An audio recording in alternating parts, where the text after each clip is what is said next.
뒷담화가 안 좋다는 것은 뭐 거의 누구나 다 알지 않을까라는 생각을 해요.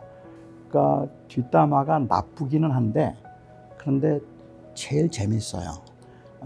이 남의 이야기를 할 때는 정말 시간 가는 줄 모르고, 그리고 다른 사람들에 대해서 이야기를 할 때는 때로는 그게 걱정과 우려이기도 하고, 때로는 그 불만에 대한 표현이기도 하지만, 주로 남의 이야기를 하는 것이 내 이야기를 하거나 아니면 어떤 인생의 철학적인 문제를 이야기하는 것보다는 훨씬 더 재미있거든요.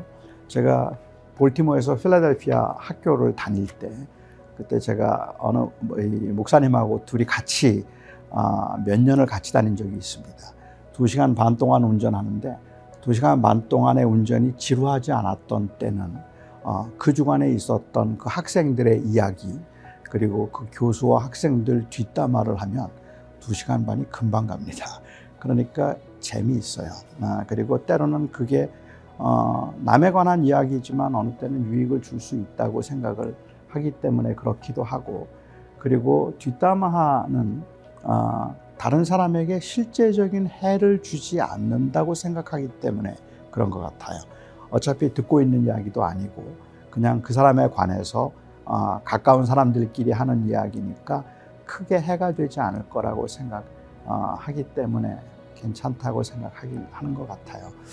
그러니까 우리가 서로 앉아서 그걸 꼭 뒷담화라고 부를 건 아니지만 어떤 형제들에 대해서, 자매들에 대해서 진지하게 서로 고민도 할 수 있고, 그 사람이 없는 자리에서 그 사람의 문제를 같이 이야기하며 어떻게 도울 수 있을까 하는 것을 말할 수도 있잖아요.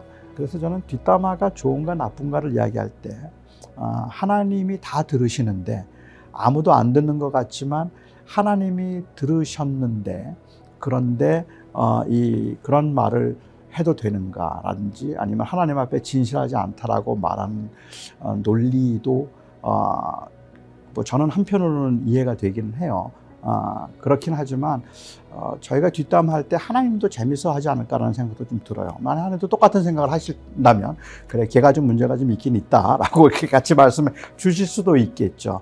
그런데 저는 하나님께서 들으셨는가 안 들으셨는가 하는 것의 문제보다 조금 더 선행되어야 되는 문제는 정말로 한 사람을 대하는 기본적인 그 삶의 자세의 문제라고 저는 생각을 해요. 그러니까 그게 단순히 그 행위가 해가 되느냐 안 되느냐, 아니면 그게 유익한가 혹은 뭐 재미있는가, 이런 것들을 떠나서 기본적으로 저희들이, 그리스도인들이 다른 사람을 대할 때 그 다른 사람에 대해서 가지고 있는 그 기본적인 마음의 자세, 그게 무엇보다도 중요하지 않겠는가라는 생각을 하거든요.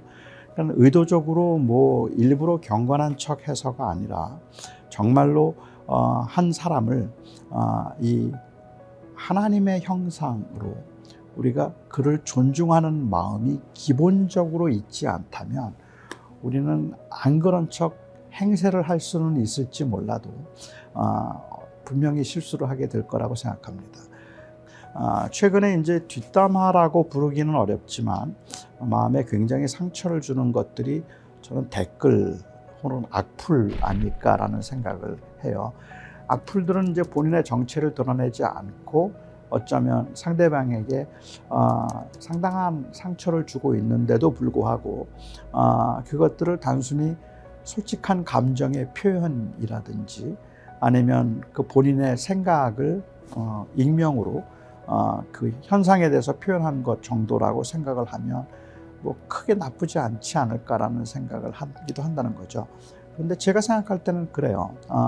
그런 그 악플의 경우에서도 저희가 마음이 아픈 건 기본적으로 다른 사람들에 대해서 가지고 있는 이 마음인 것 같아요. 그를 얼마나 존중하고 얼마나 소중하게 여기고, 특별히 그리스도인들로서는 어떻게 하나님의 형상으로 우리가 생각하고 있는가 하는 것에 아마 그것이 더 중요한 질문이 아닐까 생각을 해보았습니다.